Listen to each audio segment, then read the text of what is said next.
तो कैसे हैं आप सभी लोग। एक बार फिर से वेलकम आपका मेरे YouTube channel study with Yogesh में। कल हम लोगों ने 2 सेशन जो उत्तराखंड के कंप्लीट किए हैं, यानी 2 पार्ट आ चुके हैं उसके नेक्स्ट पार्ट फिर मंडे ट्यूसडे को आएंगे। वो बहुत लेंदी है, वो चलता रहेगा क्योंकि वो सिर्फ व्यक्ति विशेष ही नहीं है, उससे आपके और फैक्ट भी तैयार होते हैं। तो उसको कुछ क्लासेस चलते रहेंगी, 4-5 क्लासेस टोटल उसकी होंगी।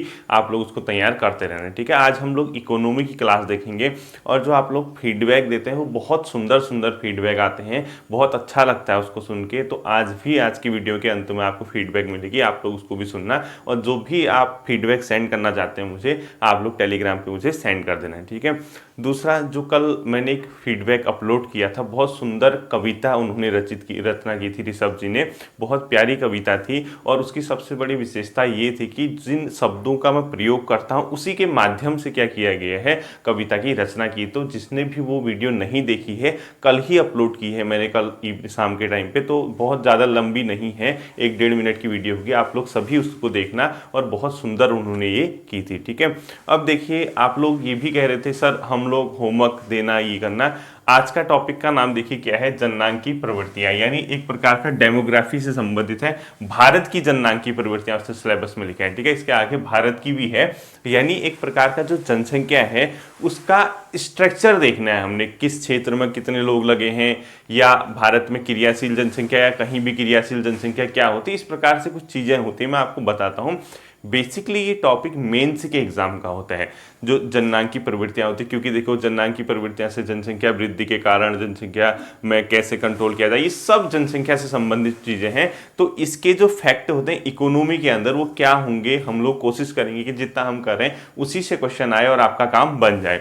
अब आपको क्या करना है, देखिए सभी लोग इस वीडियो को देखने के बाद ल्यूसेंट जीएस जो आपके पास होगी उसमें भारत की जनसंख्या होगी, यानी भारत की जनसंख्या के आंकड़े, उसके कुछ फैक्ट निकालने, पूरा नहीं पढ़ने हैं। साक्षरता सबसे ज़्यादा कहाँ है, सबसे कम किस राज्य में, यानी उसका रेट भी देखना है कि जो सबसे ज़्यादा सबसे कम किन किन राज्यों में, ये देखना है। और भारत की साक्षरता कितनी है, पुरुष और महिला। साथ ही साथ भारत में लिंगानुपात कितना है, सबसे ज़्यादा किस राज्य का है, सबसे कम किस राज्य का है। इसी प्रकार से भारत में जनघनत्व क्या है, सबसे ज़्यादा किस राज्य का, सबसे कम किस का है। एससी की सबसे ज़्यादा जनसंख्या किस राज्य में रहती है, एसटी की सबसे ज़्यादा जनसंख्या, वो आपको डेटा मिलेंगे, सिर्फ फैक्ट के रूप में लिखना। और ऐसा नहीं कि 4-4 राज्यों के लिखो, टॉप 4 बॉटम से, टॉप 4 जो है ऊपर से, ऐसा कुछ नहीं, डायरेक्ट फैक्ट लिखना। एक पेज से ज़्यादा मत बनाना, 1 से 1.5 पेज से ज़्यादा फैक्ट जनसंख्या के आंकड़े के मत बनाना, बहुत नहीं लिखना है। जैसे आपने उत्तराखंड के जनसंख्या के आंकड़े लिखे थे उसी से कंपैरिजन करना इंडिया के लेवल पे, ठीक है। तो आपको साक्षरता, आपको लिंगानुपात, आपको सेक्स रेशियो, इन चीजों को देखना है। और ये सबसे ज्यादा और सबसे कम किन स्टेटों में, बहुत ज्यादा नहीं होगा, ये आपका आज का काम होगा। देखिए, जननांग की प्रवृत्तियां उसने सिलेबस में लिखा है, भारत की जननांग की प्रवृत्तियां। एक प्रकार से पहले ये सोचिए कि जनसंख्या होती क्या है। किसी भी देश में रहने वाले लोगों का जो समूह होता है, जो लोग रहते हैं, वो वहाँ की जनसंख्या होती है। अगर जनसंख्या वहाँ के रिसोर्सेज के अकॉर्डिंग हो, यानी जहाँ देश में जितने संसाधन हैं उसी के अकॉर्डिंग जनसंख्या भी हो, तो चीज़ें सामान्यतः चलते रहती हैं, बैलेंस ही रहती हैं। लेकिन अगर कभी ऐसा हो जाए कि जनसंख्या बहुत ज़्यादा हो जाए और उसके कंपैरिजन में रिसोर्सेज ही नहीं है, यानी हर किसी को आवास नहीं दे पाते हैं, हर किसी को रोजगार नहीं दे पाते, हर किसी को खाना नहीं मिल पाता, हर किसी के पास कपड़े अच्छे नहीं होते पहनने के लिए, यानी रिसोर्सेज आपके पास नहीं है, आपके पास जनसंख्या बहुत ज्यादा है, तो उस केस में क्या होता है, किसी भी राष्ट्र को अपनी जनसंख्या के लिए एक नीति बनानी होती है, एक पॉलिसी बनानी होती है। कैसे हम जनसंख्या के लिए पॉलिसी बनाएं, कंट्रोल कैसे होगा, कैसे लोगों को रोजगार मुहैया होगा, साक्षरता कैसे मिलेगी, इसके अकॉर्डिंग क्या होती है, हर राष्ट्र को जनसंख्या से संबंधित एक पॉलिसी बनानी होती है, एक नीति बनानी होती है। उसी के परिप्रेक्ष्य में हमारे राष्ट्र में भी जनसंख्या नीति बनाई गई थी, उस पर मैं आऊंगा, ठीक है। अब सबसे पहले चीज आती है जननांग की प्रवृत्तियां में हम पढ़ेंगे क्या। ये टॉपिक मैंने पहले भी कहा कि मेंस का टॉपिक होता है, जहां रिटन एग्जाम होता है, लेकिन प्रीलिम्स में यहाँ पे आपके वनडे एग्जाम पे इससे क्या आएगा, ये मैं कोशिश कर रहा हूं कि आपको बता सकूं। आप क्या करना, जो मैंने होमवर्क का काम दे दिया वो कर लेना, उसके बाद आगे देखिए होता क्या है। सबसे पहले आता है इसमें जननांग की संक्रमण, यानी जनसंख्या का संक्रमण लिखोगे आप, ठीक है। जनसंख्या संक्रमण का सिद्धांत, जनसंख्या संक्रमण का सिद्धांत, ठीक है। ट्रांजिशन होता है जब, संक्रमण का सिद्धांत, ये क्या होता है, देखिए सबसे पहली चीज इसमें यही आती है। संक्रमण क्या होता है, जब चीजें एक फेज से दूसरे फेज की ओर जा रही होती हैं, चेंजेस आ रहे होते हैं, तो न वो इधर का रहता है न उधर का रहता है, बीच बीच का जब रहता है वो संक्रमण मतलब एरा कहलाता है, यानी ट्रांजिशन हो रहा है उसमें। कहने का मतलब ये सपोज ए है, ये एक गांव है, ठीक है, और ये एक बी है, और यहाँ ये क्या है, एक शहरी इलाका है। तो अब क्या होगा, धीरे धीरे इस शहर का विस्तार होगा, ये इधर को भी फैलेगा, शहर इधर को भी फैलेगा, ऐसे ही गांव हल्का सा इधर जाएगा। तो जब ये इधर की ओर फैलने लगेंगे, इधर की ओर फैलने लगेंगे, इनके बीच में एक ऐसा इलाका होगा, सी होगा, जो कि न वो गांव जैसा रहा न वो शहर जैसा रहा। तो इसी को बोलते हैं संक्रमण एरा, यानी बीच का समझ के चलिए आप कि वो इससे इधर की ओर जा रहा है, तो इस इलाके को क्या बोलते हैं, संक्रमण, ठीक है, यही होता है। तो जनसंख्या का संक्रमण का मतलब होता है कि जनसंख्या के स्ट्रक्चर में चेंजेज आ रहे हैं, यानी उस पर बदलाव आ रहा है। तो कहने का सीधा सीधा मतलब है इस सिद्धांत का कि जनसंख्या की वृद्धि जो होती है, हमेशा जो जनसंख्या बढ़ती है एक स्टेप वाइज बढ़ती है, यानी क्रमिक चरणों से बढ़ती है, और चीजें धीरे धीरे क्या होती है, जो हमारा किसी भी राष्ट्र में होता है, तो क्या होता है कि ग्रामीण मतलब अर्थव्यवस्था हो या फिर वहां की जो जनसंख्या होती है वो खेती है यानी एग्रीकल्चर से संबंधित होकर किधर की ओर शिफ्ट होने लगती है, ग्रामीण का शहरी की ओर, और एग्रीकल्चर से आप इंडस्ट्री की ओर अगर जनसंख्या जाने लगती है। इस प्रकार से अगर होता है तो उसको बोलता है संक्रमण का सिद्धांत, ठीक है, यानी जनसंख्या संक्रमण, और हर राष्ट्र इससे होकर गुजरता है। तो इसको देने वाले दो व्यक्ति थे, एक का नाम था W.S. थॉमसन, ठीक है, इसको किसने दिया था, W.S. थॉमसन, ठीक है। W.S. थॉमसन ने किसका सिद्धांत दिया था, जनसंख्या संक्रमण का, और इसके साथ एक और नाम था, उसका नाम था W. नोटेस्टीन, ठीक है, W. नोटेस्टीन। इन दोनों ने इस मिलके किसका सिद्धांत दिया था, जनसंख्या संक्रमण का सिद्धांत दिया था। और इन्होंने यही कहा था किसी भी राष्ट्र की, कोई भी राष्ट्र है वहां पे जो जनसंख्या होती है वो क्या होता है, उसका जो वृद्धि होती है वो क्रमिक चरणों से होती है, ठीक है, और प्रत्येक देश को इससे गुजरना पड़ता है। तो इसमें क्या कहा था, किसी भी, आप लोग लिख लीजिए, किसी भी देश की जनसंख्या, किसी भी देश की जनसंख्या वृद्धि, यानी जनसंख्या में जो वृद्धि हो रही है क्रमिक चरण से होती है, क्रमिक चरण से होती है, और प्रत्येक राष्ट्र को इससे गुजरना होता है, चाहे इंडिया हो कोई भी हो, प्रत्येक राष्ट्र को इससे गुजरना होता है, इससे गुजरना होता है, ठीक है, होता है। अब इन लोगों ने क्या कहा था, जनसंख्या संक्रमण का, इन लोगों ने कहा था जब जनसंख्या बढ़ती है एक स्टेप वाइज वो बढ़ते रहती है, एक पर्टिकुलर फेज होता है, और उसके अकॉर्डिंग हर राष्ट्र को उससे गुजरना पड़ता है। इन लोगों ने 4 फेज बताए थे, यानी जनसंख्या में 4 फेज में चेंज होती है, और इसमें एक अन्य नाम आता है, उसका नाम था क्लार्क। उसने एक और फेज बताया था, उसको बोलते हैं 5वां फेज। लेकिन मैं आपको सिर्फ 3 फेज बताऊंगा बेसिकली, क्योंकि जो चौथा एक फेज है वो इसी का बीच का है, कुछ ज्यादा नहीं पढ़ना है, और ये जो 3 फेज बता रहा हूं मैं NCERT के अकॉर्डिंग बता रहा हूं, ठीक है। तो आपने क्या करना है, कुछ नहीं करना। अगर आपसे पूछता है जनसंख्या संक्रमण का सिद्धांत किसने दिया, थॉमसन और नोटेस्टीन ने दिया था, ये आपको पता होना चाहिए। और जनसंख्या संक्रमण का सिद्धांत कहता है कि किसी भी देश की जनसंख्या एक क्रम से बढ़ती है और उस पर हर राष्ट्र को गुजरना होता है। तो इसका सीधा सीधा मतलब क्या होता है, इसके नीचे आप लोग एरो करके लिखेंगे। सपोज हम लोग ग्रामीण एरिया में रहते थे, यानी जनसंख्या पहले स्टार्टिंग में कहाँ होती है, सपोज ग्रामीण एरिया में होती, ग्रामीण एरिया में होती है, और वो खेतीहर होती है, यानी वो एग्रीकल्चर सेक्टर में काम करती है। तो जब जनसंख्या का संक्रमण होगा, यानी जननांकिकी संक्रमण होगा, जननांकिकी संक्रमण होगा, यानी चेंजेज आएंगे। तो चेंजेज आएंगे तो ये कहाँ की ओर फाइनली शिफ्ट होगा, ग्रामीण से आप कहाँ की ओर आएंगे, नगर की ओर आ जाएंगे, यानी शहरी इलाके में आ जाएंगे, और खेतीहर से आप किस में आ जाएंगे, औद्योगिक यानी इंडस्ट्रियल वर्क आप लोग करने लग जाएंगे। तो इस प्रकार से जनसंख्या का भी क्या होता है, चेंजेज होता है। आप शहरी से औद्योगिक, मतलब शहरी और औद्योगिक हो गए, ग्रामीण खेतीहर से, और किस कारण हुए, जननांकिकी संक्रमण, यानी जनसंख्या के स्ट्रक्चर, यानी जनसंख्या जो काम कर रही है उसके स्ट्रक्चर में ऐसे चेंजेस होते हैं। तो ये इस संक्रमण का सिद्धांत दिया था। अब देखिए इस पे जो क्वेश्चन आ सकता है मैं आपको बताता हूं। आप लोग लिखिए इस जनसंख्या जननांकी मतलब अवस्था लिखिए इसकी, यानी इसके फेज लिख लीजिए, अवस्था। जो मैं 3 बताऊंगा, 3 फेज आपको, वो आप लोगों ने ध्यान रखना, बड़ा इंटरेस्टिंग है, ठीक है। होता क्या है, 3 फेज में ये चलती है, 3 क्या 4-5 जितने भी देते हैं हम लोगों ने देखा है, प्रथम द्वितीय, किसी भी देश की जनसंख्या, ठीक है, फिर इंडिया की देखेंगे, और तीसरा क्या होता है, तृतीय, ये 3 फेज होते हैं बेसिकली।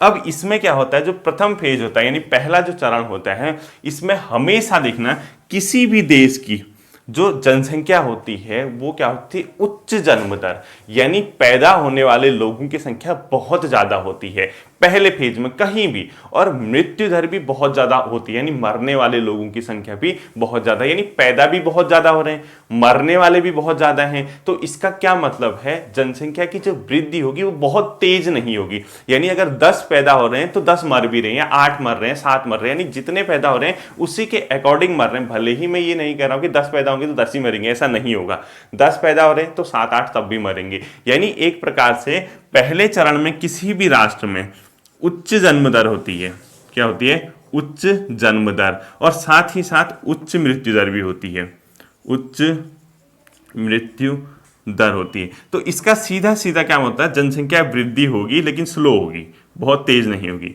जनसंख्या वृद्धि जो होगी वो क्या होगी, स्लो होगी, यानी बहुत तेज नहीं होगी, ठीक है, यानी जनसंख्या वृद्धि कम रहेगी। ये नहीं कह रहा हूं कि जनसंख्या वृद्धि होगी नहीं। अब ऐसा क्यों होता है, आप लोग कहेंगे सर आप क्या बता रहे हो, समझ नहीं आ रहा। इसका क्या मतलब होता है, जब कोई राष्ट्र इस चरण में होता है, इस फेज में होता है, इसका सीधा मतलब वो अल्प विकसित है, वो पिछड़ा राष्ट्र है, उसके पास स्वास्थ्य सुविधाएं नहीं है, वहां पे महामारियों से लड़ने के लिए चीजें नहीं है, लोग महामारियों से, बीमारियों से मर रहे हैं। तो लोगों को पता है जब ये सब चीजें हो रही हैं तो ये मरने वाले लोगों की संख्या ज्यादा है, क्योंकि हेल्थ फैसिलिटीज नहीं होती उस राष्ट्र में, हेल्थ फैसिलिटीज नहीं होती हैं, महामारियां क्या होती हैं उसको पता नहीं होता, तो लोग मरते रहते हैं। इसी सोच के साथ जन्म भी ज्यादा होता रहता है, क्योंकि लोग जागरूक नहीं है, लोगों को ज्ञान नहीं है, उनके दिमाग में ये आता है कि जैसे 10 किसी के 4 बच्चे हुए, 3 उसमें मर जाते थे महामारियों के कारण, पता ही नहीं होता था कौन सी बीमारी है, तो उसको फिर वो एक और बच्चा। तो उच्च जन्म दर के साथ उच्च मृत्यु दर किसी भी राष्ट्र में अगर होती है तो जनसंख्या वृद्धि बहुत कम होती है, लेकिन जनसंख्या बढ़ती है। और ये विशेषता होती है पिछड़े समाज की, यानी ऐसा राष्ट्र जो पिछड़ा है। अभी भी बहुत से राष्ट्र, अफ्रीकन कंट्री में देखोगे आप, बहुत से राष्ट्र ऐसे पिछड़ा समाज के, बहुत से राष्ट्र ऐसे हैं जो इसी फेज में अभी भी हैं। हम लोग इस फेज को पार कर चुके हैं, ठीक है। पिछड़ा समाज इसकी विशेषता है, अल्प विकसित राष्ट्र लिख लीजिए। द्वितीय कंडीशन क्या होती है, जनसंख्या विस्फोट का काल होता है, यानी इसमें जनसंख्या बहुत ज्यादा बढ़ती है। और इंडिया ने इसको कब एंटर किया, इंडिया अभी बताता हूं। जनसंख्या विस्फोट का काल होती है, ठीक है, विस्फोट, या इसी को संक्रमण बोलते हैं, यानी वो नए फेज में आ चुके हैं, सेकंड फेज में दूसरे में आ जाते हैं। और जनसंख्या विस्फोट का सीधा सीधा मतलब है कि इसमें जन्म दर तो हाई रहेगी ही रहेगी, लेकिन मृत्यु दर कम हो जाएगी। क्यों? क्योंकि उस राष्ट्र में हेल्थ सुविधाएं आ जाती हैं, उस राष्ट्र में हल्के हल्के तरीके से रिसर्च होने लग जाता है, उस राष्ट्र में महामारियों का पता चलने लग जाता है। तो हेल्थ के सेक्टर में आप अच्छी सुविधाएं देते हैं तो लोगों को आप बचा लेते हैं, लेकिन लोग इतने जागरूक नहीं होते हैं कि वो मतलब जन्म दर को कंट्रोल कर सके। तो सेकंड फेज कौन सा होता है, इसमें लिखो उच्च जन्म दर। उच्च जन्म दर यानी पैदा होने वालों के जो रेट है वो बहुत ज्यादा है, उच्च जन्म दर, ठीक है। जबकि मृत्यु दर क्या हो जाती है, निम्न, मृत्यु दर निम्न। क्यों ऐसा होता है, इसके पीछे जो फैक्टर काम करता है वो है स्वास्थ्य सुविधाएं, बेहतर स्वास्थ्य सुविधाएं लिख लीजिए, स्वास्थ्य सुविधा, बेहतर स्वास्थ्य सुविधा, ठीक है। और भारत इस फेज को भी लगभग अब क्या करने वाला है, पार करने वाला है, अभी बताता हूं, ठीक है, बेहतर स्वास्थ्य सुविधा। फिर आता है तृतीय चरण, जब इसको भी हम पार कर जाते हैं और जनसंख्या वृद्धि को हम स्थिर कर देते हैं, यानी ये तो जनसंख्या बहुत ज्यादा बढ़ती है सेकंड चरण में, याद रखना। तृतीय चरण में होता है जनसंख्या वृद्धि को स्थिर करना, जनसंख्या वृद्धि स्थिर हो जाती है। क्यों?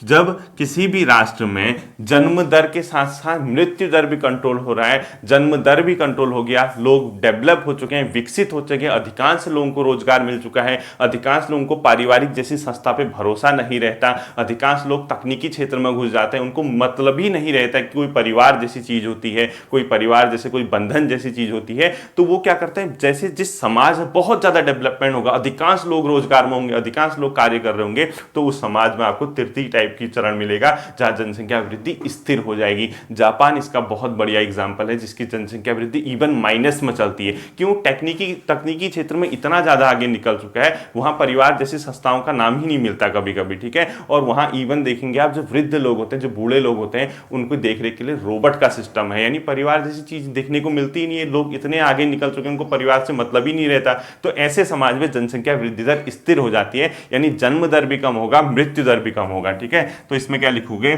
जन्म दर कम, मृत्यु दर भी कम।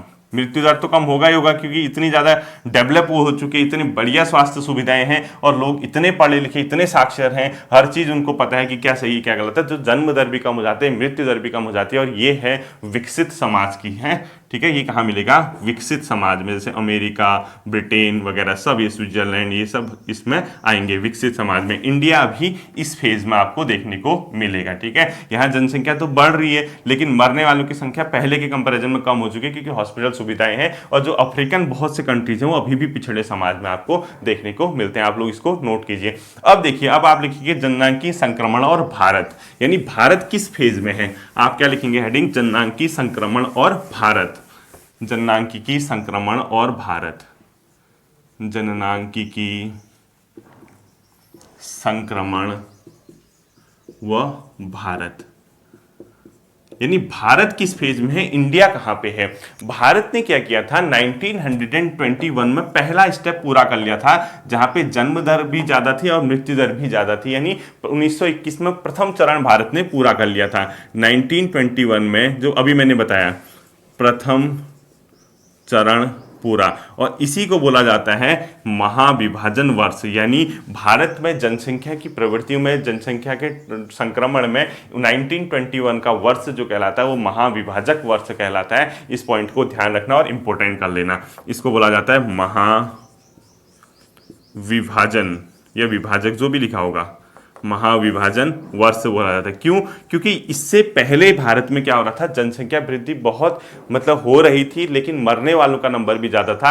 लेकिन 1921 से क्या होना शुरू हुआ, यहाँ एक नया ट्रेंड देखने को मिला, पैदा होने वालों का नंबर बढ़ गया, लेकिन स्वास्थ्य सुविधाओं की वजह से थोड़ा थोड़ा महामारियां कम हुई, अकाल कम पड़े, तो उसकी वजह से मरने वालों की संख्या कम होगी। तो यहाँ से इसको बोला जाता है महाविभाजन वर्ष, क्योंकि प्रथम चरण इसने कंप्लीट कर लिया था। द्वितीय चरण इसका 1921 से 1900 लगभग 91 तक चला, जिसको जनसंख्या विस्फोट का काल कहा जाता है। 1921 से 1991 तक ये जो है आपका जनसंख्या विस्फोट इसमें हुआ था, जनसंख्या विस्फोट, यानी बहुत ज़्यादा यहाँ पे मतलब बढ़िया बढ़िया हॉस्पिटल वगैरह खुलने लग गए थे। तो जनसंख्या विस्फोट, लोग मतलब पैदा होने वालों का नंबर बढ़ गया था, मरने वालों की संख्या कम हो गई थी। इस काल को बोला जाता है जनसंख्या विस्फोट का काल। और इसमें क्या हुआ, जन्म दर पहले की तरह रही, लेकिन मृत्यु दर क्या हो गई थी, कम हो गई थी। तो इसमें लिखोगे जन्म दर पहले की तरह, परंतु मृत्यु दर कम हो गई थी, मृत्यु दर कम हो गई थी, यानी मरने वालों की संख्या कम हो गई थी। ठीक है, और तीसरा जो इसमें आता है वो अब हम आगे भी पहुंचे ही नहीं है उस स्टेप में, लेकिन 1961 से हमने जन्म दर में कमी देखी गई। तो लिखो 1961 से जन्म दर में कमी, जन्म दर में कमी। ठीक है, यहां से हम लोग जन्म दर जो होता है उसमें क्या होने लगे थे, कमी आने लग गई थी। आपको ये पता होना चाहिए। ठीक है, अब देखो, जब हमने ये किया 1991 में, हमने पहली बार ये महसूस किया जो हमारी वास्तविक जन्म दर है, यानी रियल में जो पैदा हो रहे हो 2% से कम हो गया। यानी पिछले बार की कंपैरिजन इस बार 2% से 2%, उसके बाद 2% से कम। तो सबसे पहली बार लिखो 1991 में पहली बार जन्म दर, ये जन्म दर क्या होता है इतना नहीं देखना आपको, मैं बता दूंगा वैसे इसको ज्योग्राफी में जब मैं जनसंख्या पढ़ाऊंगा। ठीक है, जन्म दर 2% से कम, 2% से कम हुई थी। ठीक है, अब ये हमारा ये तो बेसिक चीजें थी। अब देख लीजिए आप क्या करोगे जब आपने ये पढ़ा।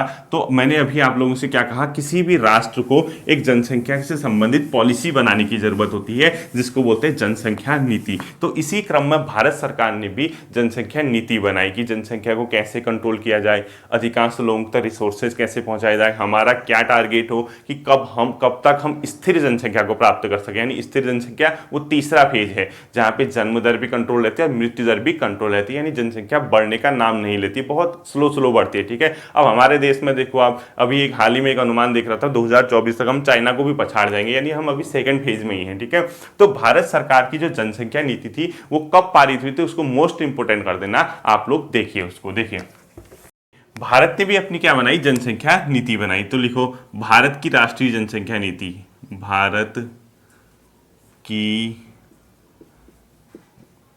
राष्ट्रीय जनसंख्या नीति। जनसंख्या नीति, ये क्वेश्चन कहीं आया था एक बार, ठीक है। ये भारत सरकार ने घोषणा की थी 15 फरवरी 2000 को इसकी घोषणा की गई थी। तो इसको डेट याद रखना और इसको इंपोर्टेंट कर देना, सन 2000 को, ठीक है। इसको जनसंख्या नीति की भारत सरकार ने घोषणा की थी और ये क्वेश्चन एक बार आ चुका है, कहीं देख रहा था मैं। तो अब इसका क्या मतलब था कि भारत सरकार ने जब पॉलिसी बनाई, हर राष्ट्र बनाता है, तो इसमें 3 उद्देश्य थे। एक तो तत्काल क्या किया जाए, यानी सडन क्या किया जाए। ये जनसंख्या नीति नहीं पढ़ाना है आपको, सिलेबस में नहीं है कि जनसंख्या नीति आपको मैं पढ़ाऊं। बेसिकली ये बता रहा हूँ कि जनसंख्या के लिए भारत सरकार ने 15 फरवरी 2000 को जनसंख्या नीति की घोषणा की थी, ठीक है। तो अब ये क्या था, इसके अंदर एक जो फैक्ट आ सकता है वो मैं इंपोर्टेंट बताता हूं कि भारत सरकार ने ये टारगेट रखा कि वर्ष 2045 तक, जैसे क्या होता है कि तत्काल जरूरत होती है, क्या करें, एक कुछ टाइम के लिए होती है, एक लॉन्ग टर्म पे होते हैं। लॉन्ग टर्म पे भारत सरकार ने क्या किया, 2045 तक स्थिर जनसंख्या का लक्ष्य रखा था। 2045 तक स्थिर जनसंख्या, स्थिर जनसंख्या मतलब जो आप लोग अभी बताया मैंने आपको, थर्ड फेज वाला स्थिर जनसंख्या का लक्ष्य। अब देखो, अभी तो हम 2021 पे ही हैं, जनसंख्या का लक्ष्य रखा था, ठीक है। ये आप लोगों को पता होना चाहिए, ये इंपोर्टेंट भी कर देना। साथ ही साथ भारत सरकार ने एक और चीज़ की, जैसे हम लोग, हमारे देश में क्या है, पहले जो लोकसभा में सीटों का निर्धारण होता है, यानी लोकसभा वगैरह में, वो जनसंख्या के अकॉर्डिंग होता है, यानी जिस राज्य की जनसंख्या जैसी होगी वहाँ पे उसी के अकॉर्डिंग हम लोकसभा में सीटों का। अब इसके तहत हो क्या रहा था, बहुत से राज्यों ने जनसंख्या को बढ़ावा देने वाली वो क्या कर दी, पॉलिसीज़ बना दी कि ताकि उनको ज़्यादा रिप्रेजेंटेशन मिल सके, कहाँ पे, लोकसभा में। तो भारत सरकार ने क्या किया, एक नया नियम निकाला कि 2026 तक आप लोगों की सीट कोई चेंजेस नहीं होगा, भले ही आप कितनी भी जनसंख्या बढ़ा लीजिए। यानी हर राज्य चाहता है कि मेरा मैक्सिमम रिप्रेजेंटेशन कहाँ हो, पार्लियामेंट में हो। लेकिन भारत सरकार जानती थी कि राज्य क्या कर सकते हैं, इसके तहत जनसंख्या को बढ़ावा देने की प्रवृत्ति को अपना सकते हैं, क्योंकि जनसंख्या के अकॉर्डिंग ही सीटों का निर्धारण भी किया जाता है। तो सरकार ने क्या किया था, 226 यानी 2026 तक लोकसभा में जिसकी जितनी सीटें उतनी ही रहेंगी, भले ही आप कितनी बढ़ा दो। तो इसमें एक और बात भारत सरकार ने कही थी, 2026 तक लोकसभा की जो सीट हैं वो क्या रहेंगी, अपरिवर्तित रहेंगी, यानी अनचेंज्ड रहेगा, या इसमें कोई भी चेंज नहीं होगा, यानी सीट जो रहेगी स्थिर रहेगी, ये भी ठीक है। इसको भी हम लोगों ने, भारत सरकार ने ये किया था। अब देखिए, ये 2 पॉइंट आपको याद रखने हैं। अब सबसे बड़ी बात आती है कि हम लोगों के वहाँ जनसंख्या से संबंधित जननांकीय प्रवृत्तियां हैं, उससे संबंधित जो क्वेश्चन आ सकता है वो क्या आता है। देखिए, कार्यशील जनसंख्या होती है एक, यानी वर्किंग जिसको कहते हैं, वो किस एज वर्ग तक होता है, 15 से 59 तक। तो आप लोग लिखिए कार्यशील जनसंख्या क्या होती है। देखो, कार्यशील, वर्किंग जिसको कहते हैं, ठीक है, जनसंख्या, यानी किसी भी राष्ट्र में, भारत में 15 से 59 वर्ष, यानी 15 से 59 ईयर तक के जो लोग होते हैं उनको बोलते हैं कार्यशील जनसंख्या। यानी ये इकोनॉमी में बहुत बड़ा रोल निभाती हैं। क्या रोल निभाएंगी, क्योंकि ये वर्किंग लोग हैं, कार्यशील होते हैं, यानी जिसको वर्क आता है, तो ये क्या करते हैं, इकोनॉमी में जीडीपी वगैरह बढ़ाने, राष्ट्र के विकास में बहुत महत्वपूर्ण योगदान देते हैं। अब ये मत समझना जनसंख्या बहुत ज़्यादा है तो उसका नुकसान ही है, ऐसा भी नहीं है। जिस देश में युवा वर्ग की जनसंख्या ज़्यादा होगी उसके लिए जनसंख्या एक वरदान होती है, क्योंकि मैक्सिमम अगर इस फेज के लोग आपके राष्ट्र में हैं तो आपके वहां क्या होगा, इकोनॉमिकल ग्रोथ होगा, क्योंकि वर्किंग लोग हैं। लेकिन जिस देश में वृद्ध लोग ज्यादा हैं वहां क्या होगा, बहुत ज्यादा नुकसान होगा। वहां वो लोग आश्रित लोग हैं, यानी वो डिपेंडेंट है, वो आर्थिक गतिविधि, इकोनॉमिकल एक्टिविटीज में भाग नहीं लेते हैं, वो तो डिपेंड है दूसरे पे। वो एक प्रकार के मुफ्त में उनको स्वास्थ्य सुविधाएं देनी होती हैं, उनका खाना पीना जो है वैसे मिलता है, लेकिन वो राष्ट्र में योगदान तो नहीं देते इकोनॉमी में, तो वो लोग क्या है, आश्रित हैं। अब याद रखना, भारत अभी इसी दौर में, यानी भारत के पास युवा जनसंख्या बहुत ज़्यादा है, जबकि चाइना परेशान हो गया है। चाइना ने, आप लोगों ने सुना होगा, पहले चाइना के वहाँ पहले 1 चाइल्ड पॉलिसी हुआ करती थी, यानी सिर्फ एक ही बच्चा आपका होगा, इसके अलावा 2 बच्चे आप पैदा नहीं कर सकते। तो उसने क्या किया, उसके पास जब युवा वर्ग था, एक ही बच्चे की पॉलिसी थी, बाद में वो लोग बुढ़े होने लगे, यानी वही जो एक बच्चे की पॉलिसी, वही जनसंख्या आगे जाके वृद्ध होगी। तो जब वृद्ध होगी तो युवा जनसंख्या का नंबर कम होगा, तो उसको घाटा होने लग गया। उसने कहा यार अब क्या किया जाए, क्योंकि हमारे वहाँ तो डिपेंडेंट लोग ज़्यादा हो गए, एक बच्चे की पॉलिसी उसने सडनली उसको चेंज किया और 2 चाइल्ड पॉलिसी उसने वहाँ लागू कर दी। ठीक है, तो भारत अभी इस फेज में है, अभी तो भारत के लिए अच्छा है, लेकिन जब यही लोग वृद्ध होंगे, बूढ़े होंगे, तो उस समय भारत के लिए भी यही नुकसान होगा जो चाइना को हुआ था। तो कार्यशील जनसंख्या अगर पूछता है तो किस एज वर्ग तक आएगा, 15 से 59 एज वर्ग तक। अब देखिए इकोनॉमी में क्या होता है, इकोनॉमी में 3 सेक्टर काम करते हैं, मैंने आपको बताया था। एक को बोलते हैं प्राथमिक सेक्टर यानी प्राइमरी सेक्टर, ठीक है, प्राथमिक। एक को बोलते हैं द्वितीयक यानी सेकेंडरी, और एक को बोलते हैं तृतीयक यानी थर्ड, यानी इसको सेवा भी बोलते हैं, एक चतुर्थ से भी लिख लीजिए।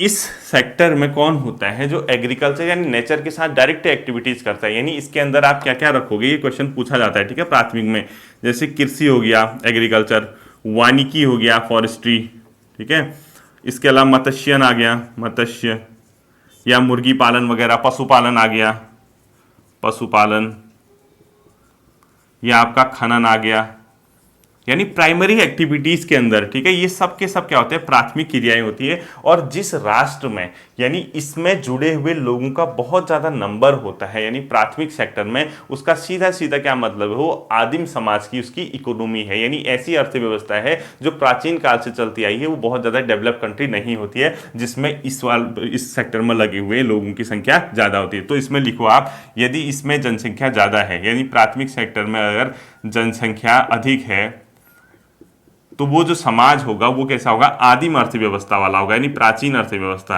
यानी आदिम मतलब पुरानी जो आदिमानव वाली अर्थव्यवस्था थी, व्यवस्था, यानी डेवलप इकोनॉमी नहीं होगी। ठीक है, इसकी तो ये एग्रीकल्चर सेक्टर में, यानी इस सेक्टर में ज़्यादा लोग हैं, तो वो एग्रीकल्चर जो वहाँ इकोनॉमी होगी वो बहुत ज़्यादा डेवलप नहीं होगी, एग्रीकल्चर बेस्ड होगी इस वाले में। दूसरा आता है द्वितीय क्रिया, द्वितीय क्रिया को बोलते हैं विनिर्माण यानी मैन्युफैक्चरिंग सेक्टर। उसमें क्या होता है, यहाँ जो एक्टिविटीज होती है वो ट्रांसफॉर्मेशन होकर यहाँ जाती है, मतलब ट्रांसफर होने के लिए, जैसे यहाँ आपने कृषि सेक्टर में गेहूं आपने उगाया तो वो यहाँ जाके आटा बनेगा मिल में जाके, यानी इंडस्ट्रियल वर्क जो बोलते हैं, इसको बोलते हैं विनिर्माण। विनिर्माण ब्रैकेट में लिख लेना इसको, मैन्युफैक्चरिंग यानी मैन्युफैक्चर सेक्टर। ठीक है, विनिर्माण में क्या होता है, जो प्राथमिक सेक्टर की जो चीजें होती हैं वो इसमें जाके अपना रूप बदल लेती है। मैंने पहला एग्जांपल भी दिया था, यदि आप लाल मिर्च की खेती अगर आप करते हैं यानी एग्रीकल्चर करते हैं तो प्राथमिक क्रिया होगी। अगर उसको सुखा के इंडस्ट्री में बेच के MDS का पाउडर बना रहे हैं लाल मिर्च का, तो वो कौन सा हो गया, विनिर्माण यानी मैन्युफैक्चरिंग हो गया। तृतीयक सेक्टर कौन सा होता है, सर्विस सेक्टर। इसके अंदर जैसे परिवहन है, संचार है, हॉस्पिटल है, यानी एक प्रकार का सेवा सेक्टर। ठीक है, तृतीयक में क्या आएगा, परिवहन, संचार, ब्रैकेट में सेवा लिख लो, जहां पे आप पेड करते हैं आपको सर्विस मिलती है, तृतीय। और चतुर्थ में क्या होता है, अनुसंधान वगैरह, इसको बहुत ज्यादा इंपॉर्टेंट नहीं है, अनुसंधान हो गया, या वैचारिक रूप से आप क्या करते हैं, विकास करते हैं, थॉट अगर किसी के डेवलप करते हैं तो वो आता है इसके अंदर, यानी अनुसंधान, अनुसंधान प्लस वैचारिक विकास, वैचारिक विकास, ये उतना वो नहीं है। तो अब डिपेंड करता है, जिस देश की अधिकांश इकोनॉमी में इस सेक्टर के लोग होंगे तो वो सीधी सीधी बात है, वो क्या है, डेवलप्ड इकोनॉमी यानी विकसित अर्थव्यवस्था का एग्जांपल है, यदि इसमें जनसंख्या ज्यादा है। तो इसमें लिखो इन तीनों में, ठीक, यदि इसमें जनसंख्या अधिक, यदि इसमें जनसंख्या अधिक तो ये क्या होगी, विकसित अर्थव्यवस्था, विकसित अर्थव्यवस्था।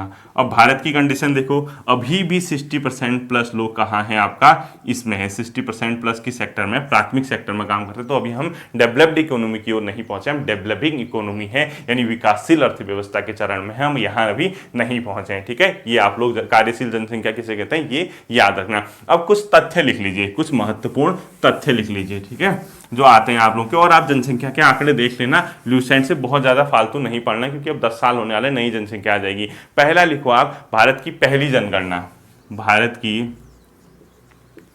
पहली, भारत में जनगणना जो हुई थी, जनगणना, ठीक है, ये हुई थी 1872। और किसके समय हुई थी ये पूछता है ब्रैकेट में, लॉर्ड मेयो के समय, गवर्नर हुआ करते थे, वाइसराय जिसको बोलते हैं। ठीक है, अब नियमित जनगणना लिखो, नियमित का मतलब रेगुलर रूप से, नियमित जनगणना सबसे पहले हुई थी 1881 में, लॉर्ड रिपन के समय, लॉर्ड रिपन के समय। अब नियमित का क्या मतलब हुआ, रेगुलर बेस पे हर 10 साल में होती है, तभी तो देखना जिसके पीछे 1 लगा होगा उसी साल जनसंख्या होगी, 2001, 2011, 2021, 2031, 1881, 1891। तो नियमित रूप से यहां से हुई, लेकिन पहली बार जनगणना कब की गई थी, 1872 में। अभी जो हुई थी 2011 में जो जनगणना थी वो 15वीं थी, ठीक है,